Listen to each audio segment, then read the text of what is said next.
دیکھو دنیا میں ساری چاہتیں کسی کی بھی پوری نہیں ہوتی. یہ تو ہو ہی نہیں سکتا کہ آپ جو چاہیں وہ ہو جائے. لوگ وزیر اعظم بنتے ہیں جیل میں چلے جاتے ہیں. حقیقت ہے یہ. کہاں کہاں انسان پہنچتا ہے, پھانسی کے پھندوں پہ لٹک جاتے ہیں اور معلوم نہیں کیا کیا ہوتا ہے. تو ساری چاہتیں نہیں پوری ہونے والی ہیں آپ کی. تو اب حل کیا ہے اس کا کہ بھئی ہر خواہش پوری کرو, یہ تو ہو نہیں سکتا. تو بھئی سمجھوتا کر لو. کیا خیال ہے؟ جب بھی کوئی مصیبت آئے پہلے تو کوشش کرو مصیبت نہ آئے. اپنی حماقتوں ایسی کام نہ کرو جس سے ٹینشن والا معاملہ پیدا ہو. میں نے بتایا تھا نا جمعے کے بیان میں, لڑکیوں سے دوستی لگانا, یہ چیزیں آپ کی ٹینشن میں اضافہ کریں گی, کمی نہیں کریں گی. حقیقت ہے یہ. تو یہ چرس پی رہا ہے, چرسیوں میں اٹھ رہا بیٹھ رہا ہے, چرس پینے سے ٹینشن بڑھتی ہے, کم نہیں ہوتی. جب نہیں ملے گی تو پاگل ہوگا نا. تو وہ کام, ایسے کام کرنا جس سے آپ غریب آدمی ہو لیکن رہنا اپنے مالداروں کے علاقے میں شروع کر دیا, اس سے ٹینشن بڑھے گی, احساس کمتری کا شکار ہو جاؤ گے. یار اس کے پاس بھی گاڑی, یار اس کے پاس کرولا, میرے پاس رکشا, خام خا. تو آپ کو چاہیے تھا کہ جب آپ رکشا ہے تو ایسے علاقے میں جاؤ جہاں سب کے پاس کیا ہے, رکشا ہے. دکان پکوڑوں کی ہے اور سوچیں کروڑوں کی. یہ خام خا میں لوگ ٹینشن میں آئے ہوئے ہیں.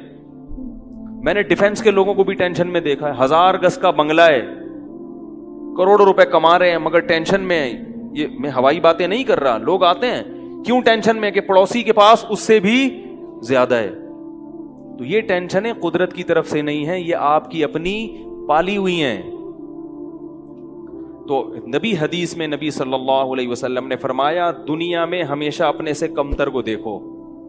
یار میرے پاس رکشا ہے اور فلاں آدمی قسطوں پہ بھی رکشا خریدنے کی صلاحیت نہیں رکھتا. سڑکوں پہ فٹ پاتھوں پہ پڑے ہوئے ہیں.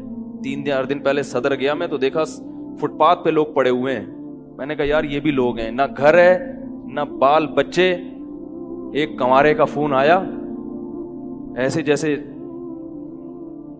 وہ نہیں ہوتی, کیا بولوں میں, ایسے طنز کر رہا تھا. کہہ رہے یار کوئی رشتہ ہی نہیں دیتا, یہ زندگی کوئی زندگی ہے.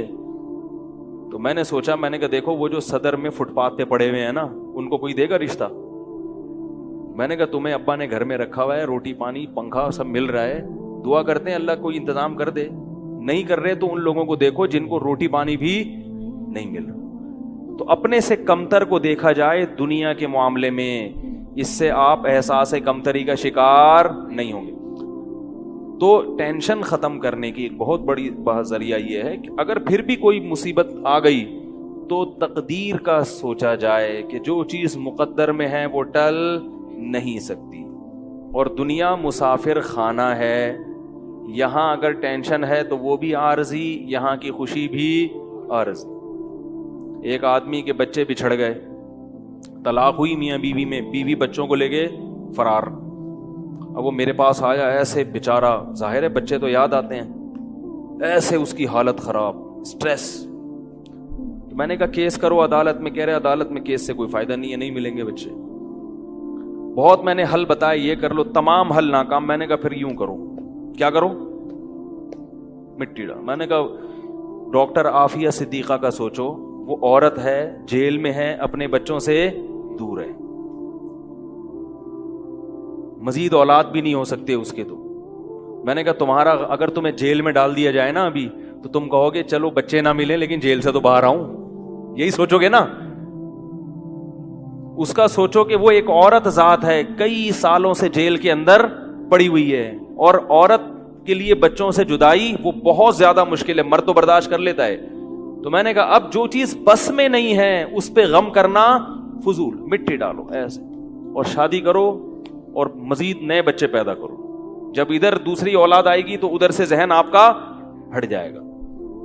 کہتے ہیں لوگ تانے دیں گے, بچوں کو بھول گیا. میں نے کہا لوگوں کے پاس فالتو ٹائم بہت ہے, ٹھیک ہے نا, وہ تانے دیتے رہیں گے, لوگوں کے تانوں کی پرواہ مت. جب ایک چیز آپ کے بس میں نہیں ہے تو اس پہ سوچنا کیسا.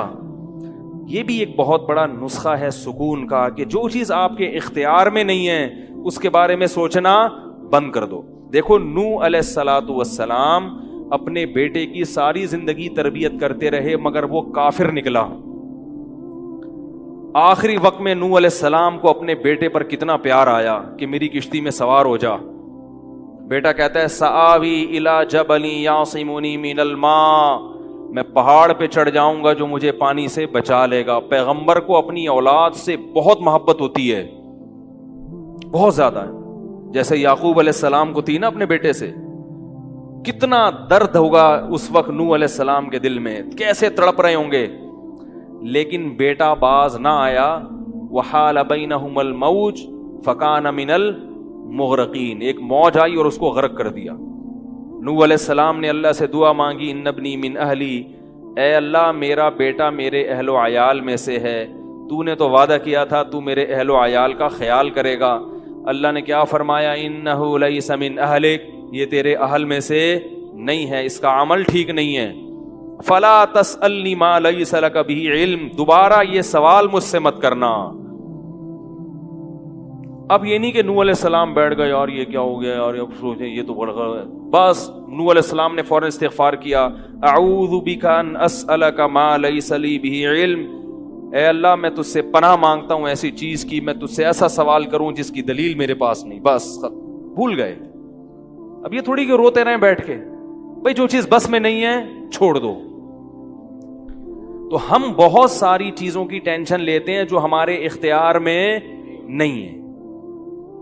پیٹرول مہنگا ہو رہا ہے، بیٹھ کے خام خام میں پریشان ہے. بھائی تم سے پوچھ کے تھوڑی مہنگا ہوا ہے. غم کرنے سے اگر وہ سستا ہو جائے تو رو. میرے پاس تھی Kawasaki G T O, Kawasaki G T O 125.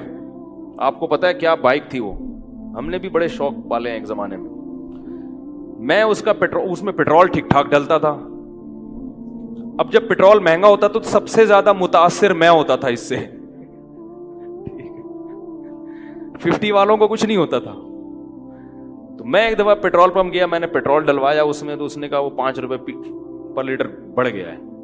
مجھے بڑا غصہ آیا. میں نے ساتھ والے سے کہا، میں نے کہا یار یہ کیا مذاق ہے یار، ہر تھوڑے دن کے بعد 5 روپے بڑھ رہا ہے تو آپ کو غصہ نہیں آیا؟ اس نے کہا صرف میرے لیے تھوڑی بڑھ رہا ہے، پوری قوم کے لیے بڑھ رہا ہے نا.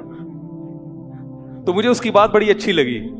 اس نے کہا میرے اکیلے کے لیے بڑھے تو مجھے غصہ آئے، سب کے لیے بڑھ رہا ہے تو چلو ٹھیک ہے.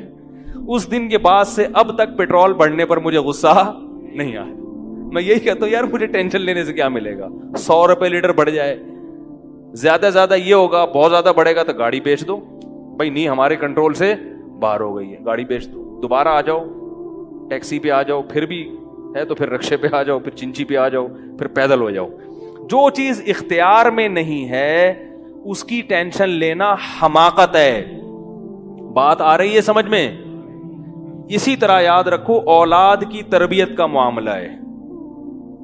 ہمارے ہاں جو لوگ نئے نئے دیندار بنتے ہیں یا پرانے بھی، وہ چاہتے ہیں میرا گھر 100% خلفائے راشدین جیسا بن جائے، جبکہ بیگم پہ کنٹرول نہیں ہوتا، وہ الگ سمت میں جا رہی ہوتی ہے. اب آپ نے ڈنڈا چلانا شروع کر دیا، بچے باغی ہونا شروع. وہ بجائے دین پہ آنے کے ابا کو مکھنچو سمجھنا شروع کر دیتے ہیں اور بغاوت پھیلتی ہے. تو بھائی آپ اعتدال سے تربیت کی کوشش کرو. ہو گئی ٹھیک ہے، نہیں ہوئی ہم سے نہیں سوال ہوگا، ہم جو کر سکتے تھے ہم نے کر لیا.